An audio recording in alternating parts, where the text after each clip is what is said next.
Jazakallah khair Pak Salim dan seluruh para pengurus Masjid Raya Kebayoran Residen yang sudah sungguh luar biasa berkomitmen untuk terus menjadi mercusuar ilmu dan terus mengupayakan ilmu yang tersebar di antara umat. Semoga Allah senantiasa mengalirkan pahala untuk seluruh pengurus dan seluruh komponen yang terkait dengan Masjid Raya Kebayoran Residence dalam setiap usahanya, dalam setiap pekerjaannya dan setiap pengorbanannya. Amin insyaallah. Innal hamdalillah wassalatu wassalamu ala Rasulillah wa ala alihi wa sahbihi wa man tabi'ahum bi ihsan ila yaumil qiyamah. Seluruh jamaah Masjid Raya Kebayoran Residen yang semoga Allah rahmati dan Allah berkahi. Tentunya kita senantiasa bersyukur kepada Allah apapun kondisinya dan apapun keadaannya. Syukurnya kita menunjukkan bahwasanya dengan kita bersyukur itu akan memadamkan cahaya kesombongan pada hati kita. Karena biasanya manusia-manusia yang mereka tidak pernah, manusia-manusia yang lupa dan lalai bahwasanya Allah lah yang memberikan kenikmatan sampai menjadikan dia lalai bersyukur, itulah manusia-manusia yang sombong. Manusia yang sombong dengan hartanya itu lupa bahwasanya harta berlimpah yang dia peroleh dan dia dapatkan merupakan bagian dari kenikmatan Allah. Ketika dia lalai bersyukur dengan kenikmatan yang besar itu, tumbuhlah kecongkakan dan kesombongan pada dirinya. Sama pula manusia yang sombong dengan ibadahnya, yang sombong dengan ilmunya. Dia lupa bahwasanya ilmunya dan ibadahnya pun merupakan bagian dari kenikmatan pertolongan Allah kepadanya. Kalau bukan karena pertolongan Allah yang mengalir dan memberikan kepadanya, tentulah dia tidak akan mampu mendapatkan ilmu dan tentulah dia tidak akan mampu beribadah. Karena manusia lupa untuk bersyukur terhadap nikmat ilmu dan nikmat ibadah yang dia lakukan, inilah yang menjadikan manusia menjadi sombong dengan apa yang dia kerjakan, dengan apa yang dia pelajari. Inilah yang menjadikan kita memahami kita ini diwajibkan untuk senantiasa bersyukur, dan perintah syukur itu bergandengan mesra dengan perintah sabar. Karena siapapun yang bersyukur kepada Allah, padam kesombongan pada hartanya dan padam kesombongan pada ilmu dan ibadahnya. Inilah yang menjadikan kita bersyukur, terutama pada kesempatan siang kali ini Allah mempertemukan kita, Allah memperjumpakan kita, dan semoga Allah senantiasa memberikan kebaikan dalam kehidupan kita dan semoga Allah senantiasa memberikan keberkahan dalam setiap urusan kehidupan kita. Kepada Allah kita bersyukur dan kepadanya kita menggantungkan segala urusan kehidupan kita dan semoga kita tidak ditinggalkan oleh Allah walaupun sekejap mata. Jamaah Masjid Raya Kebayoran Residen yang semoga Allah rahmati dan Allah berkahi.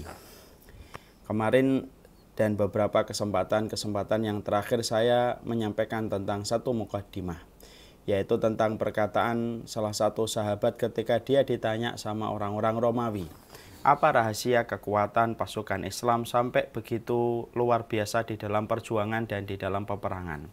Jumlah mereka sedikit, tetapi ketika jumlah mereka sedikit, mereka tetap mampu memenangkan peperangan dengan semangat daya juangnya yang luar biasa. Ketika pertanyaan ini ditujukan kepada salah satu sahabat, maka sahabat ini kemudian menjawab dengan singkat, karena kami adalah kaum yang mencintai, karena kami adalah kaum yang mencari kehidupan di balik kematian, adapun kalian adalah kaum yang mencari kehidupan di balik kehidupan yang sempit. Disinilah kita akhirnya mengetahui jawaban yang disampaikan oleh sahabat tersebut merupakan jawaban yang sederhana tampaknya. Tidak terlalu panjang tetapi ringkas dan sederhana, tetapi makna yang terkandung di dalamnya begitu luar biasa. Ternyata orang yang beriman itu mereka adalah orang yang mencari kehidupan di balik kematian. Karena mereka tahu di balik kematian itu sejatinya bukan mati secara keseluruhan, tapi di balik kematian ada kehidupan. Di balik mata yang menutup ada kehidupan. Di balik tangan yang tidak lagi bisa bergerak ada kehidupan. Di balik jasad seseorang dan jenazahnya ketika dia ditangisi, di situ ada kehidupan. Dan pada kehidupan itulah yang sejatinya akan menjadi tujuan kita dalam kehidupan ini ketika di dunia. Orang yang mengerti dan mengimani bahwasanya ada kehidupan di balik kematian, orang-orang itulah orang-orang yang senantiasa tidak pernah letih untuk mempersiapkan sebelum hari itu datang.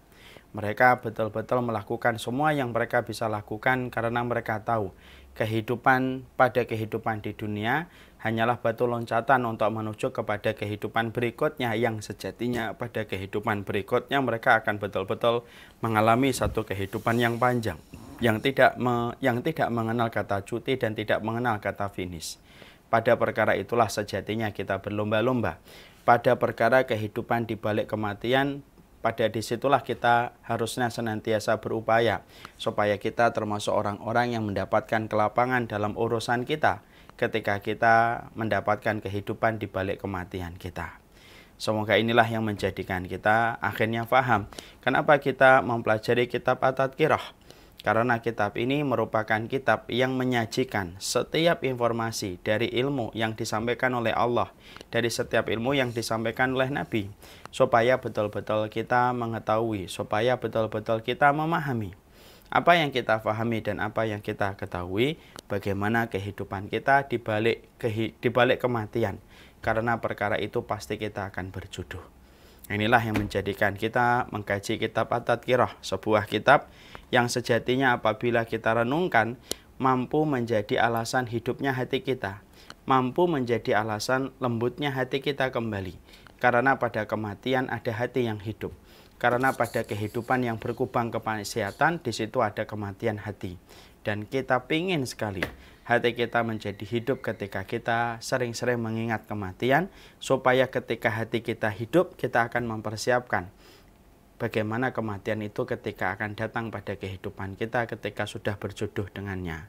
Kematian itu obat si kaya, supaya si kaya tidak terlalu sombong dengan apa yang dia peroleh, karena sebanyak apapun dia menggenggam harta, ketika mati tidak ada satupun harta yang dia bawa ke liang kuburnya.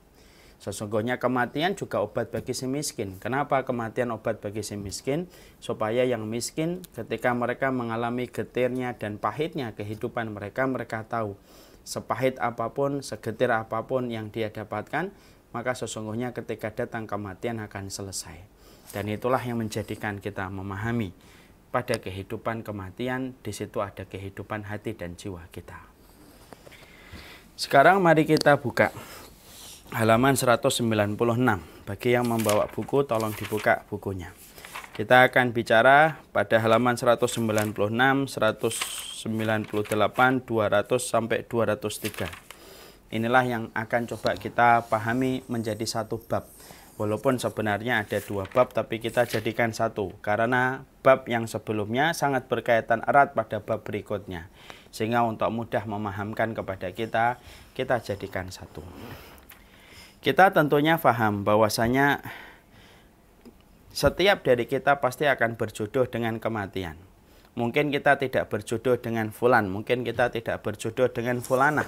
Tapi yang pasti setiap manusia, dimanapun dia berada, siapapun dia, apapun gelarnya, apapun jabatannya dan statusnya, pasti sejatinya manusia itu akan berjodoh dengan kematian.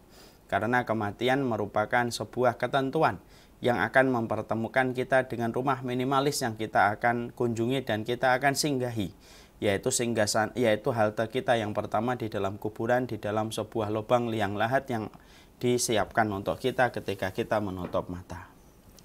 Ketika kita mengetahui bahwasanya itu merupakan bagian dari jodoh yang pasti kita akan bersanding dengannya, yaitu adalah kuburan dan kematian, maka kita harus mengetahui bagaimanakah sifat kuburan yang kita harus pahami, yang kita harus mengerti, supaya jangan sampai pada rumah minimalis masa depan yang sejatinya kita akan mengunjunginya, kita malah tidak tahu. Dan ketika tidak tahu, tentunya banyak kerugian yang didapatkan. Orang yang lalai dan orang yang bodoh dan jahil tentang rumah masa depannya, rumah minimalis yang pasti dia akan jumpai, maka orang ketika lupa terhadap rumah itu, maka banyak efek keburukan yang akan ditimbulkan. Dia mungkin akan berlomba-lomba dengan kemewahan, mungkin dia akan terus melampiaskan syahwatnya, mungkin akan terus mengambil sesuatu yang haram yang dibenci oleh Allah, karena dia lupa pada rumah masa depan, yaitu rumah kuburan 2x1 minimalis masa depan, disitulah dia itu akan dikebumikan. Makanya kita harus memahami bagaimanakah sifat kuburan yang pasti kita akan jumpai, yang pasti kita akan datangi rumah kuburan itu, dan bagaimana alam barzahnya ketika Rasulullah menceritakan tentang kuburan. Supaya ketika kita paham, supaya kita mengerti, kita setidaknya mulai mempersiapkan apa yang harusnya kita persiapkan. Dan ingat, kuburan itu merupakan salah satu pemandangan yang bisa melembutkan hati ketika kita melihatnya dengan keikhlasan dan ketulusan.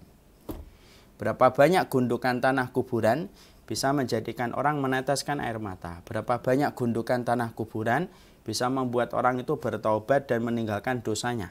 Berapa banyak tanah kuburan dengan gundukan tanahnya bisa membuat orang sadar atas kelalaiannya. Makanya tidak mengherankan dulu para ulama terdahulu sampai ada di antara mereka yang membuat kuburan tanahnya, kuburan itu di belakang halaman dia.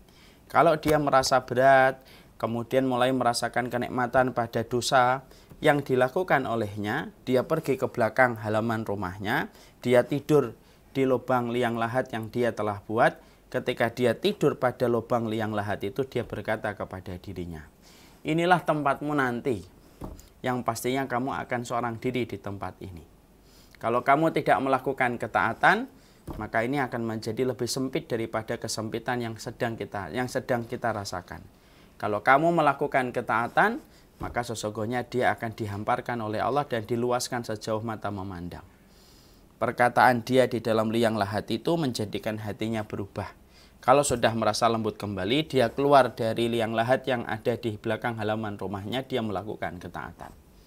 Nah, disitulah kita paham, kuburan itu sejatinya pemberi nasihat dalam kehidupan kita. Kuburan itu sejatinya memasukkan nilai-nilai kebaikan dalam kehidupan kita. Sehingga kita harus tahu apa sih yang diceritakan oleh Nabi tentang tanah kuburan, apa yang kita harus pahami, apa yang kita harus mengerti. Supaya betul-betul kita mengambil persiapan dengan persiapan yang Allah ridhai dan Allah cintai.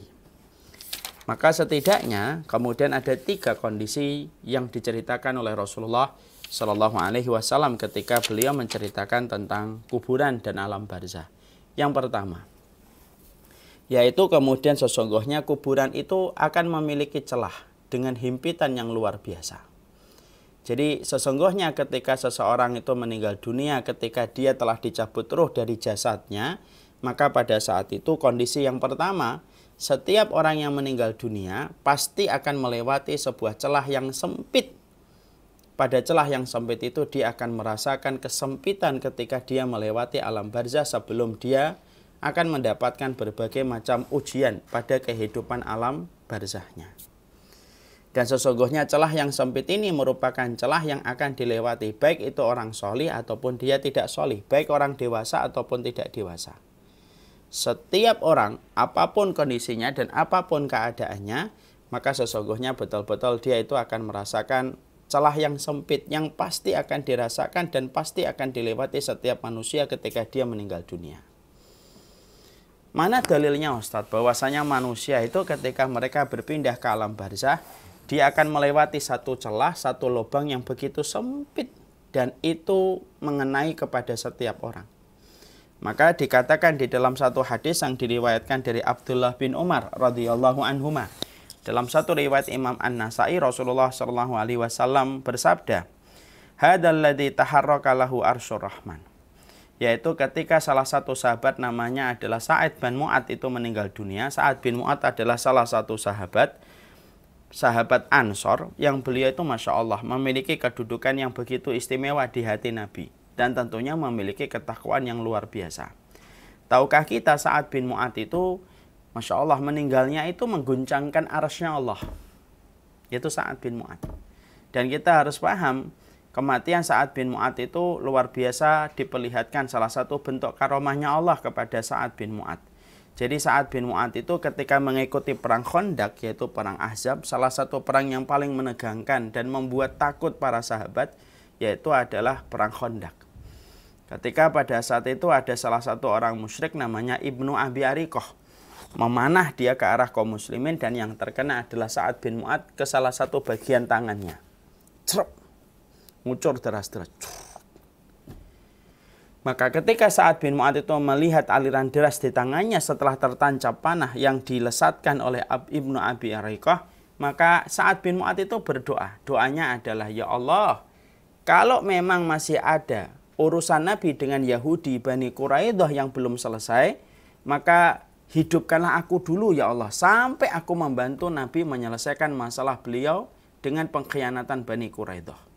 Tentunya kita harus paham, ketika pada perang Ahzab dalam perang Khandaq, Bani Quraidah melakukan pengkhianatan kembali dengan Nabi dengan pengkhianatan yang betul-betul mengecewakan Rasulullah Shallallahu Alaihi Wasallam.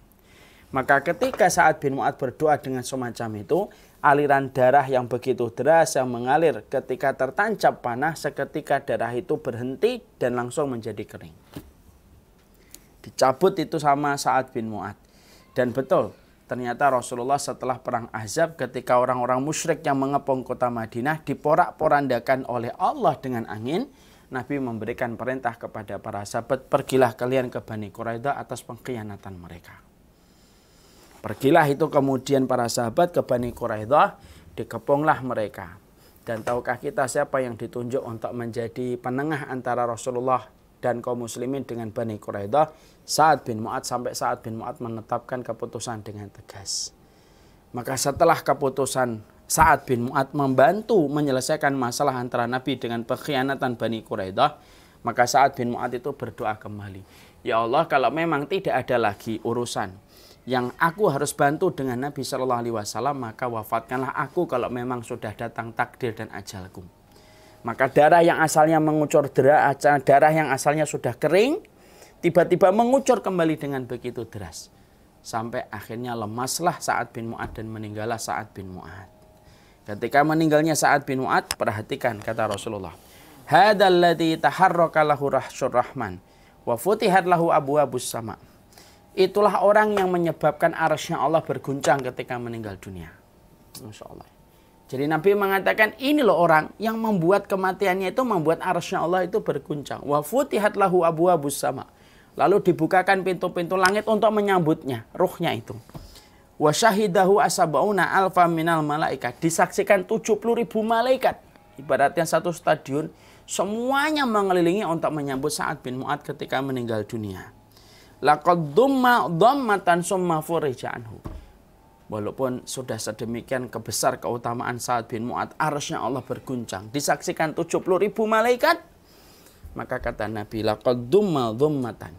Dia pun melewati satu lubang, satu celah yang begitu sempit, sampai kemudian lubang dan celah itu dilapangkan kembali oleh Allah. Makanya ini kemudian merupakan salah satu dalil bahwasanya alam barzah, siapapun yang memasuki alam kubur pertama kali, bermalam yang pertama di dalam alam kuburnya, sebelum dia mendarat ke alam barzahnya, maka dia akan melewati satu lubang yang sempit, satu celah yang sempit, sebelum dia betul-betul nanti berada di alam barzahnya. Nah, kalau kita mungkin dulunya sering melihat video gitu, atau sering melihat film, ada kan proses kayak orang terlempar dari satu mesin waktu ke mesin-mesin berikutnya. Nah itu kalau boleh penggambarannya melewati celah yang sempit, dan celah itu akan dilewati oleh setiap manusia. Makanya Rasulullah SAW menyampaikan pula, tunjukkan lagi nah. Maka Rasulullah SAW kemudian menunjukkan pula di dalam salah satu riwayat bahwasanya anak-anak kecil pun juga akan merasakan celah yang sempit itu. Anak-anak kecil pun akan merasakan lubang yang sempit itu ketika pertama kali mendarat di alam barzah. Makanya sampai Rasulullah SAW itu bersabda, lau afalat ahadum min dhammatil qabr la afalat hadas sabi. Kalau ada seseorang yang selamat dari penyempitan kubur, niscaya yang lebih layak untuk selamat dari penyempitan kubur itu adalah bayi ini. Tapi bayi itu pun tidak selamat dari penyempitan kubur. Nah inilah yang menjadikan kita mengerti. Berarti pertama kali manusia ketika meninggal dunia, ketika dibawa ke atas, dan pertama kali ketika dia di alam barzahnya, dia akan melewati lubang yang sempit, dan lubang itu dilewati orang mukmin ataupun tidak mukmin, sholih ataupun tidak sholih, kecil ataupun besar akan melewati celah yang sempit itu. Pertanyaan kita, Ustadz, apa yang membedakan antara orang mukmin dengan orang kafir ketika melewati penyempitan kubur dengan celah yang sangat sempit? Bedanya adalah kalau orang yang beriman, dikatakan oleh Rasulullah, laqad dhammatan summa furija anhu. Dia kemudian melewati satu sempitnya lubang, satu himpitan yang sangat sempit. Dengan satu himpitan itu summa furija anhu, kemudian dia dilonggarkan. Jadi masuknya sempit, kemudian dilonggarkan. Nah, itulah orang-orang yang beriman. Adapun orang yang tidak beriman, ketika dia melewati celah tersebut, dia melewati celah itu tek. Dan ketika melewati celah yang sempit itu, dia akan betul-betul disempitkan, dihimpit terus dengan bumi itu, sampai nanti hari kiamat ketika dia termasuk orang yang kafir dan kufur kepada Allah Subhanahu wa taala. Nah, makanya disitulah kita memahami perbedaannya. Berarti pada himpitan ini akan dirasakan setiap manusia, iya. Solih atau tidak solih, solih atau tidak solih, taat atau tidak taat, semuanya akan merasakan sempitan dari penyempitan kubur ini sebagaimana telah disabdakan oleh Rasulullah Sallallahu Alaihi Wasallam. Makanya kalaulah ada yang bisa selamat dari himpitan itu, tentulah Sa'ad bin Mu'adz itu lebih layak untuk lepas dan selamat dari himpitan dan penyempitan kubur. Jadi Rasulullah itu menceritakan Sa'ad bin Mu'adz, lalu menyebutkan keutamaannya dulu, yaitu adalah dia menggoncangkan arasy Allah ketika meninggal dunia, disaksikan oleh 70.000 malaikat. Kenapa Nabi menyebutkan dua keutamaan ini tentang Sa'ad bin Mu'adz sebelum Nabi menyebutkan tentang himpitan yang dirasakan oleh Sa'ad bin Mu'adz? Nabi itu bertutur dan menyimpulkan kepada kita. Lah kalau Sa'ad bin Mu'adz yang meninggalnya dunia saja menggoncangkan arasy Allah, apalagi orang-orang yang tidak sebagaimana Sa'ad bin Mu'adz. Nah, dari dalil inilah para ulama berkata, semua orang yang beriman ataupun tidak beriman, kafir atau tidak kafir, dia akan melewati himpitan dan sempitan lubang di dalam alam kuburnya. Kalaulah ada yang paling berat untuk selamat dari himpitan itu bayi, tapi bayi pun juga tidak akan selamat dari himpitan itu. Kecuali setelah bayi melewati himpitan itu, lalu kemudian dia itu akan dibukakan kembali oleh Allah kuburan tersebut. Nah, mungkin ada yang bertanya, Ustadz, anak-anak yang wafat sebelum mereka balik, apa yang terjadi kepada mereka di dalam kuburnya setelah mereka melewati himpitan dan tempat yang sempit itu? Maka sesungguhnya dijawab, setiap anak-anak bayi yang meninggal sebelum dia balik, maka sesungguhnya dia melewati himpitan yang sempit itu dari penyempitan kuburnya, setelah itu dilapangkan. Setelah itu dia akan bermain-main dengan seorang nabi, yaitu adalah Nabi Ibrahim, sampai hari kiamat nanti ditegakkan oleh Allah. Dan kita harus paham ya, bayi yang meninggal sebelum balik bisa memberi syafaat kepada orang tuanya pada waktu di alam akhirat. Dengan satu syarat, orang tuanya dalam kondisi sabiron muhtasiban. Orang tuanya dalam kondisi sabar dan mengharapkan pahala di sisi Allah.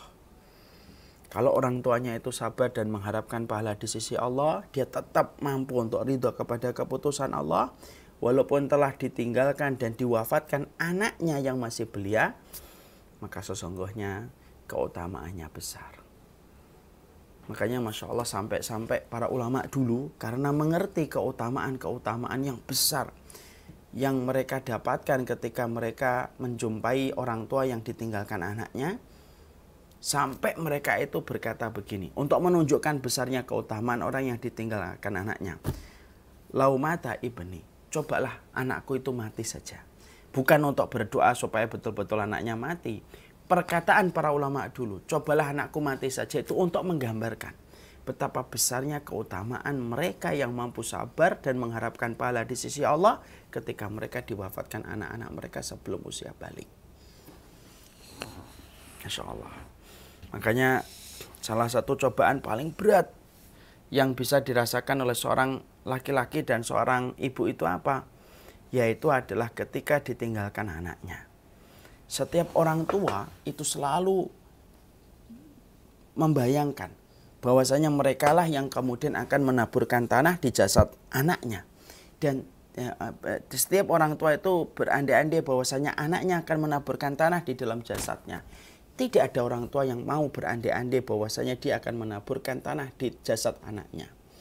Makanya ini termasuk salah satu hal yang besar keutamanya di sisi Allah. Makanya ada satu riwayat yang sahih diceritakan begini. Dalam satu riwayat yang sahih diceritakan begini. Idza ahabba abdan, Allah itu kalau senang kepada satu keluarga, maka Allah akan panggil malaikat. Lalu Allah katakan kepada malaikat maut, inza samrata fuadihi, kamu cabut nyawa buah hatinya. Lalu malaikat turun untuk mencabut nyawa buah hatinya. Setelah dicabut nyawa buah hatinya, lalu kemudian Malaikat itu lapor kepada Allah, naza'na samrata fuadihi. Ya Allah, kami telah cabut nyawa buah hatinya. Lalu Allah berkata, apa yang dikatakan keluarga itu ketika kamu telah mencabut nyawa buah hatinya yang masih belia? Hamidaka wastarja'ah. Dia memujimu dan mengucapkan kalimat istirja dan tetap ridho dan tetap memuji apapun takdir yang telah engkau tetapkan kepadanya. Allah kagum dengan kesabaran orang tua yang telah ridho ketika kemudian diambil nyawa buah hatinya yang masih belia, di mana itu ujian yang cukup berat. Saking ridhonya dan saking senangnya Allah kepada setiap orang tua yang tetap ridho dan tetap sabar dan mengharapkan pahala ketika putra dan putrinya meninggal dunia di usia belia, maka langsung Allah berkata kepada para malaikat yang lainnya, ubnu lahu baitan fil jannah wa sammuhu baitul hamdi. Wahai malaikat, tolong bangunkan untuk keluarga itu yang telah aku uji dengan aku wafatkan anaknya. Kamu bangunkan sebuah rumah. Rumah yang aku namakan dengan Baitul Hamdi, rumah pujian. Kenapa? Karena mereka mendapati anak yang mereka sangat cintai ketika dicabut nyawanya, maka tetap mereka itu ridho dan bersabar terhadap ketentuan yang aku berikan kepadanya. Ya. Maka inilah yang menunjukkan kepada kita tentang keutamaan orang-orang yang mereka mendapatkan anak-anak mereka diwafatkan oleh Allah sebelum usia balik. Nah, makanya disinilah kita akhirnya mengerti, disinilah kita paham bahwasanya kuburan itu menyempit, kuburan itu memiliki celah, kuburan itu memiliki lubang yang sangat kecil yang pasti akan dilewati oleh setiap manusia, baik solih ataupun tidak solih, baik itu yang besar ruhnya ataupun walaupun rohnya anak kecil, semuanya akan melewati himpitan itu, semuanya akan melewati penyempitan kubur, semuanya akan melewati lubang yang begitu kecil, di mana ketika semua itu nanti akan dilewati, yang membedakan cuma satu. Apabila yang melewati himpitan itu adalah orang yang beriman, setelah dilewati lalu kemudian akan mengembang besar, lalu akan dilebarkan dan diluaskan oleh Allah. Tapi kalau dia bukan orang yang beriman, sempitan dan lubang dan penyempitan kubur itu akan terus berlangsung sampai nanti hari kiamat ditegakkan oleh Allah Subhanahu wa taala. Maka itulah yang pertama, yaitu bahwasanya di antara perkara yang kita harus pahami, kuburan itu akan menyempit. Kuburan itu akan menyempit, Masya Allah ya. Dan kita pasti akan melewati himpitan dan sempitan, melewati himpitan dan lubang yang sangat sempit tersebut.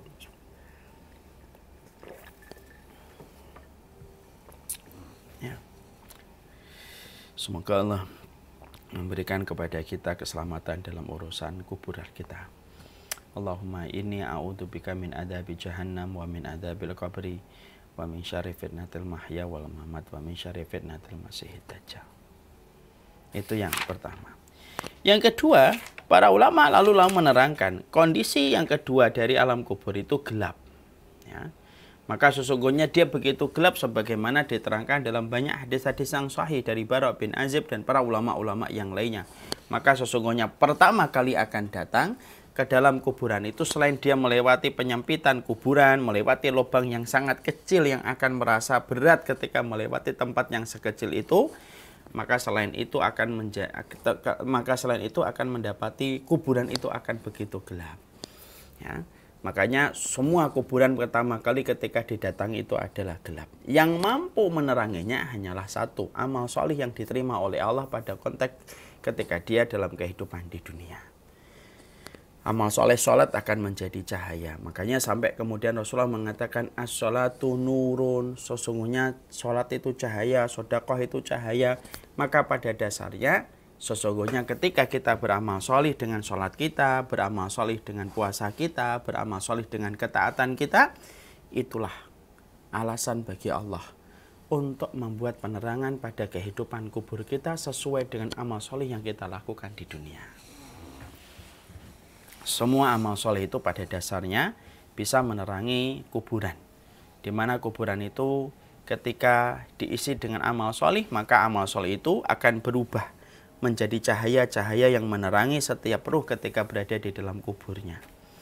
Ya, jadi amal soleh itu bisa membukakan pintu antara alam barzah hingga ke surga sampai dia melihat surga walaupun belum bisa memasukinya. Sesungguhnya amal soleh itu akan berwujud kepada orang yang rupawan. Yang ditanya oleh ruh ketika ruh itu terpesona dengan penampilan orang yang rupawan itu sampai dia berkata, "Man anta? Siapa kamu?" "Ana amaluka sholih." Saya ini amalmu yang sholih. Ini sholatmu, ini puasamu, ini sedekahmu, ini zakatmu. Dan sayalah yang akan menemani kamu nanti sampai di surga. Yang ketiga, amal sholih itulah yang membuat penerangan dalam kehidupan kita di alam barzakh. Maka inilah yang menjadikan kita memahami sesungguhnya melakukan amal soleh ketika di dunia itu pada dasarnya secara filosof engkau beramal soleh pada konteks kehidupan di dunia itu pada dasarnya untuk memberi penerangan pada sempitnya dan gelapnya kuburan yang pastinya kita akan jumpai dan pasti kita akan datangi. Karena kuburan itu tidak bisa diterangi dengan lampu. Kuburan itu tidak bisa diterangi dengan berbagai macam penerangan yang kita gunakan pada konteks kehidupan hidupnya kita. Tapi kuburan itu kesempitannya sampai berubah menjadi lapang dan luas, gelapnya hanya bisa dilakukan dengan amal soleh yang kita lakukan pada konteks ketika kita dalam kehidupan di dunia. Makanya Masya Allah ya, orang yang beramal soleh itu pada dasarnya sedang mengumpulkan cahaya. Makanya kalau kita kayak hari ini, kita ngaji ini pada dasarnya kita sedang mengumpulkan cahaya. Dimana inilah yang akan menjadi cahaya yang kita akan pergunakan dalam kehidupan kita di alam barzakh. Ya, orang yang mereka melaksanakan sholat witir, menjaga dan menutup auratnya, menampik yang haram, semua itu akan diwujudkan oleh Allah menjadi bentuk cahaya yang akan menerangi kehidupan orang ketika di dalam barzahnya. Saya ingatkan Bapak dan Ibu, nanti saya akan sampaikan juga dalam bab berikutnya, tapi saya sempatkan untuk menyampaikan sesuatu. Tentunya kita harus paham.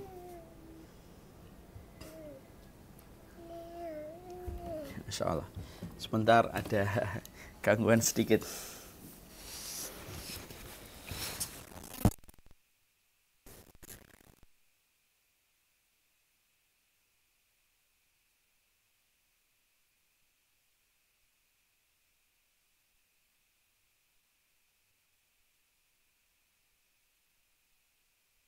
Cahaya bagi seseorang yang ada di dalam kuburnya. Mereka selalu melakukan kebaikan, maka pada dasarnya semua amal soleh itu akan menjadi cahaya penerang dalam kehidupan kelak ketika dia berada di alam kuburnya. Nah itu yang kedua. Makanya Masya Allah, pada perkara inilah seharusnya kita ini mempersiapkan diri. Pada kehidupan semacam inilah seharusnya kita itu memperbanyak bekal kita.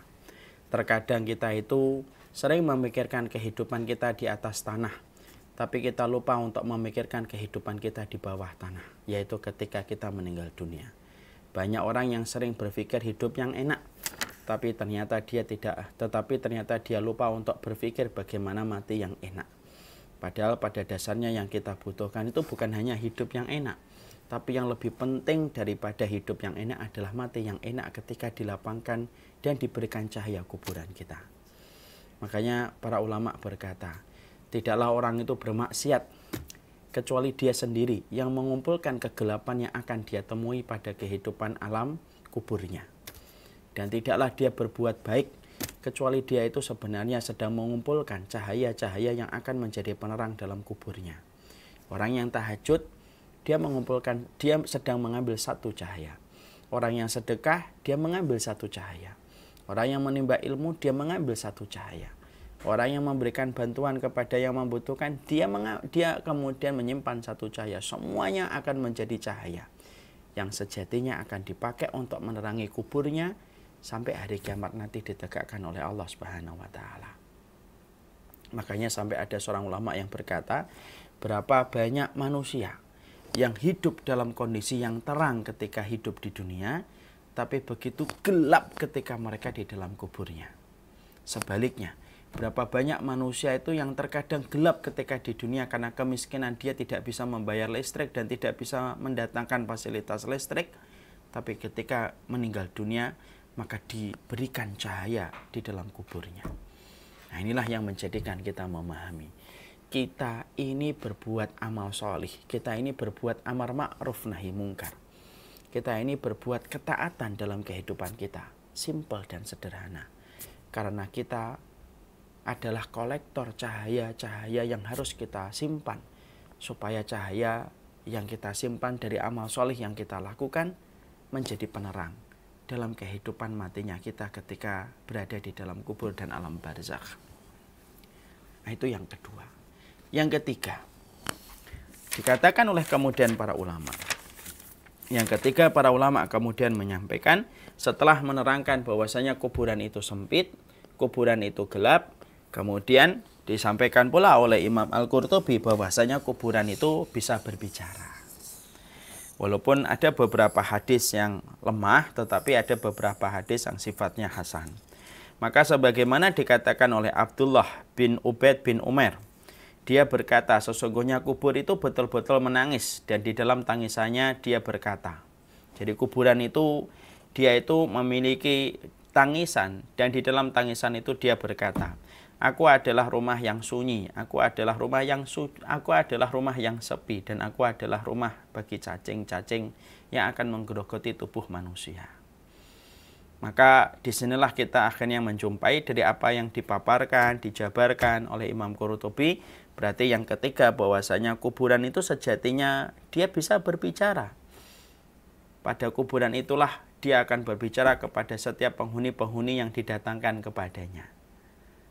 Makanya Masya Allah, sesungguhnya pada perkara inilah yang membuat kita bergidik supaya kita kembali merenungkan tujuan dalam perjalanan kehidupan kita.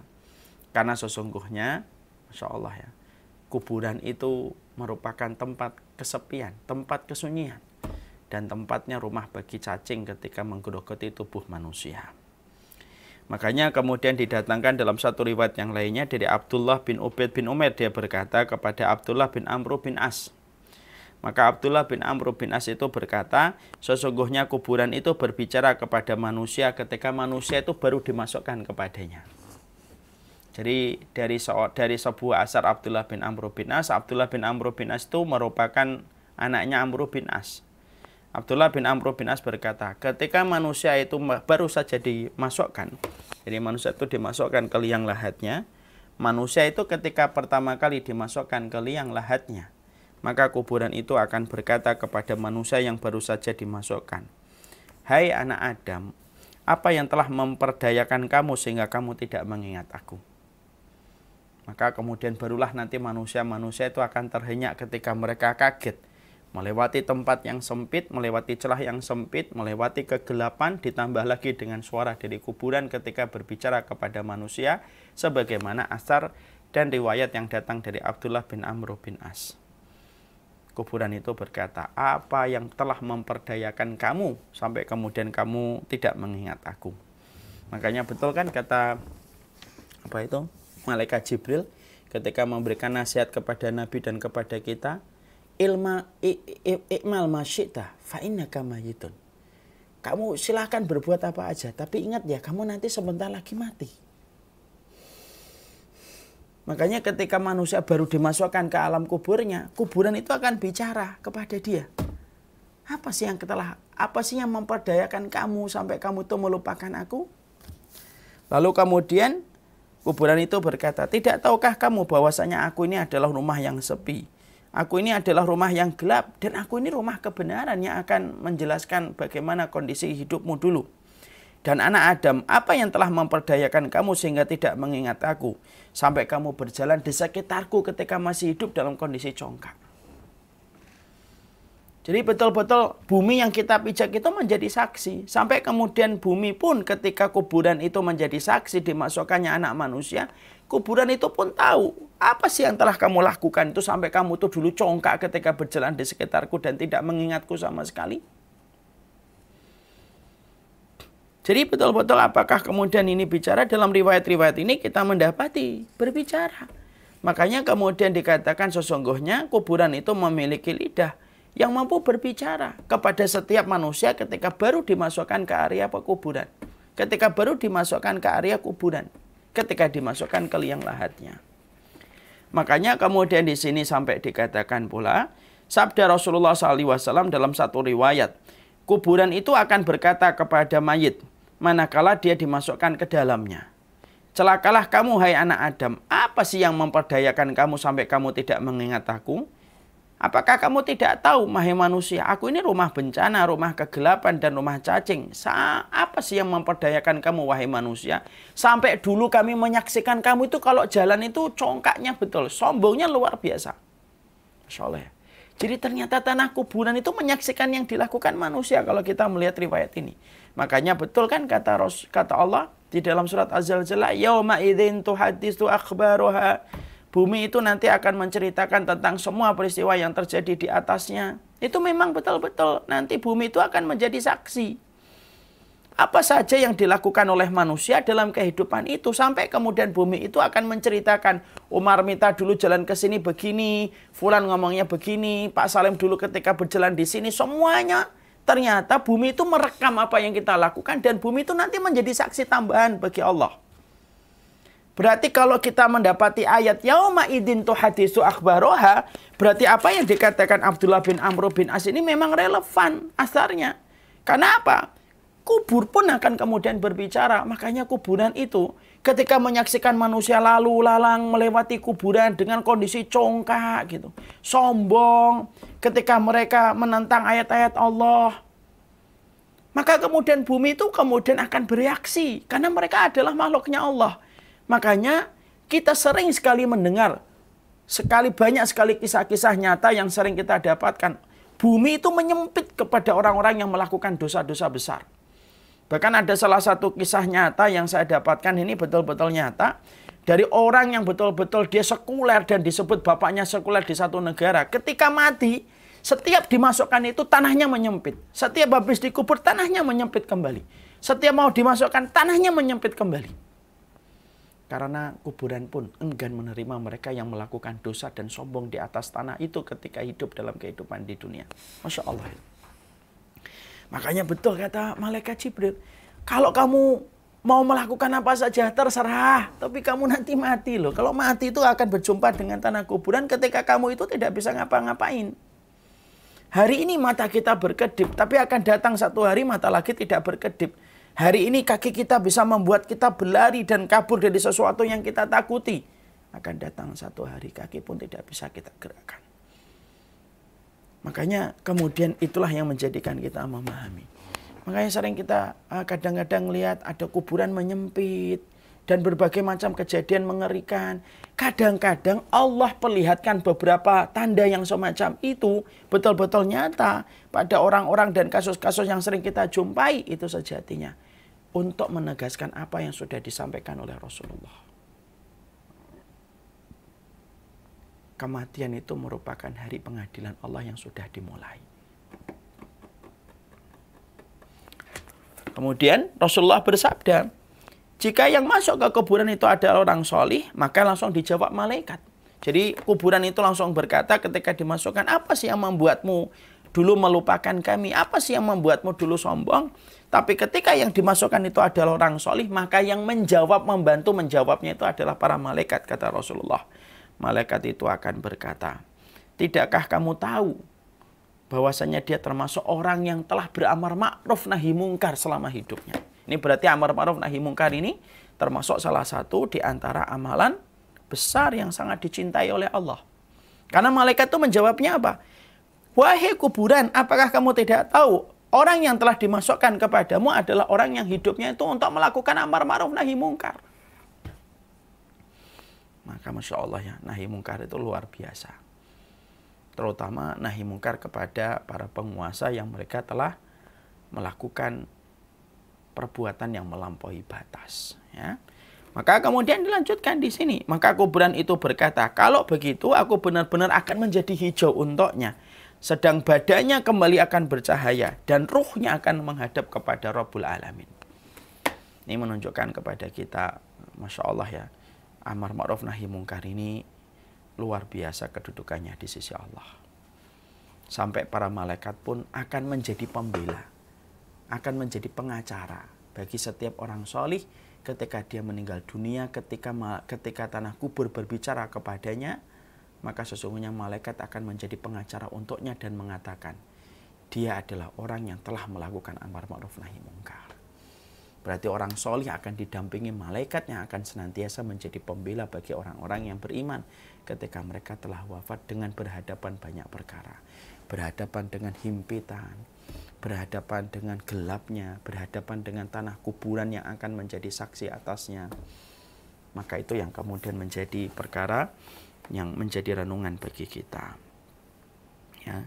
Makanya kemudian kuburan itu sampai diterangkan di dalam beberapa riwayat. Abu Ahmad Hakim dalam kitabnya juga menjelaskan salah satu di antara yang dibenci oleh kuburan itu adalah orang-orang al-faddad yang congkak. Ya, jadi orang yang sombong itu betul-betul dibenci oleh tanah kuburan. Makanya tidak mengherankan ada kuburan menyempit, ada kejadian-kejadian yang tidak terduga ketika orang itu baru dikuburkan. Terkadang Allah memperlihatkan tanda-tanda itu untuk melengkapi apa yang sudah disampaikan oleh Allah di dalam Al-Quran dan Al-Hadis. Tidak ada kejahatan kecuali akan dibayar kontan oleh Allah. Tidak ada kebaikan kecuali akan dibayar kontan oleh Allah. Makanya sampai para ulama dulu saja menceritakan kan bagaimana ada beberapa riwayat yang kita dapatkan. Ada orang yang sudah di dalam kuburnya ketika digali lagi karena ada satu keperluan dan satu permasalahan yang urgen ketika digali. Tapi sudah kelihatan tanahnya sebagaimana tanah yang terbakar. Nah itu semua itu menunjukkan kepada kita. Allah perlihatkan sebagian kecil tanda-tanda itu yang dilihat oleh kasat mata oleh sebagian orang. Supaya setiap manusia betul-betul mengambil pelajaran dari apa yang menjadi kematian dari orang yang telah mendahului mereka. Ya. Makanya kemudian disampaikan lagi di dalam satu riwayat, ya, Sufyan Ats-Tsauri itu berkata di dalam salah satu riwayat, Sufyan Ats-Tsauri mengatakan, barang siapa yang mengingat kubur, maka dia itu akan mendapati kuburan itu kelak akan menjadi taman surganya. Tapi siapapun yang lalai untuk mengingat kuburnya, siapapun yang dia lalai untuk mengingat kuburnya, maka sesungguhnya kubur itu akan menjadi salah satu lubang neraka. Sampai nanti hari berbangkit itu datang. Makanya betul kata Utsman. Utsman ini, sahabat Utsman bin Affan ini, ketika beliau di samping kuburan itu sering nangis. Sampai ada orang yang berkata kepada sahabat Utsman, wahai sahabat Utsman bin Affan, sering sekali ketika engkau mendengar ayat yang menceritakan tentang surga dan neraka, terkadang engkau tidak menangis. Tapi setiap engkau duduk di samping kuburan, kamu selalu menangis. Kenapa? Lalu sahabat Utsman itu menjawab dengan sebuah hadis yang datang dari Nabi. Fa innal qabra manzilatun min manazilil akhirah. Faman naja minhu fama ba'dahu asyad. Fa illam yanju fama ba'dahu fa in naja fama ba'dahu aisar. Fa illam yanju fama ba'dahu asyad. Lalu kemudian Utsman bin Affan menjawab dengan sabda yang datang dari Rasulullah. Sesungguhnya kuburan itu merupakan terminal pertama di antara banyak terminal dan halte yang akan kita lewati pada kehidupan di akhirat. Siapapun yang selamat pada halte yang pertama, siapapun yang selamat pada terminal pertama, urusannya setelah itu akan menjadi mudah. Tapi siapapun yang tidak selamat pada terminal pertama, urusan setelah itu menjadi susah dan menjadi sulit. Dan itu dikatakan oleh Utsman bin Affan mengutip dari sabda Rasulullah SAW. Makanya Masya Allah ya, kuburan itu memang belum sampai pada pengadilan Allah. Tapi itu sudah merupakan bagian dari sesuatu yang berat. Makanya tidak mengherankan sampai kita disunahkan untuk berdoa sebelum kita salam untuk meminta kembali kepada Allah supaya kita dilapangkan dalam urusan kuburan kita. Makanya siapapun yang sering mengingat tentang masalah kubur, maka nanti kuburannya akan dijadikan menjadi taman-taman di surga. Tapi siapapun mereka yang lalai tentang masalah kuburan, maka sesungguhnya kuburannya itu akan menjadi lubang-lubang di neraka. Lalu kemudian dikatakan dalam satu riwayat, ini ada sebuah riwayat dari Hasan Al-Basri. Jadi dalam satu riwayat dari Hasan Al-Basri.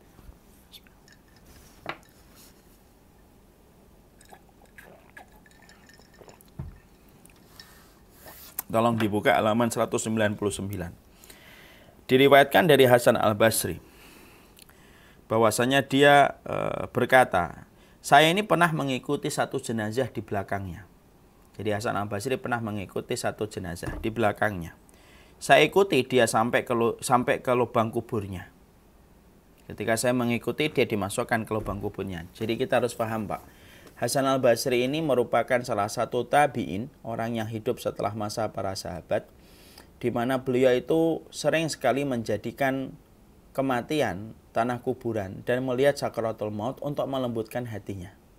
Jadi Hasan al-Basri itu kalau mulai merasakan hatinya ada sedikit masalah, dia datang ke kuburan, dia menjenguk orang yang sakaratul maut. Itulah yang dilakukan Hasan al-Basri. Makanya Hasan al-Basri ini termasuk salah satu pembesar dari kalangan tabi'in yang hidup setelah masa para sahabat. Nah, beliau memberikan testimoni, di mana testimoni ini ditulis oleh Imam Qurtubi di dalam kitabnya. Saya pernah ngikutin satu jenazah. Saya ikuti dia sampai ke lubang kuburnya.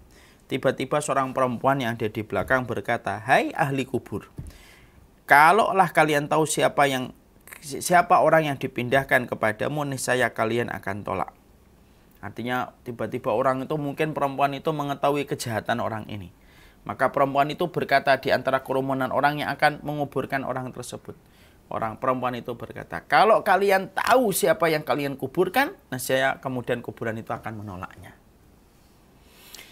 Baru saja rombongan manusia yang akan menguburkan orang tersebut itu kaget dengan suara perempuan tersebut.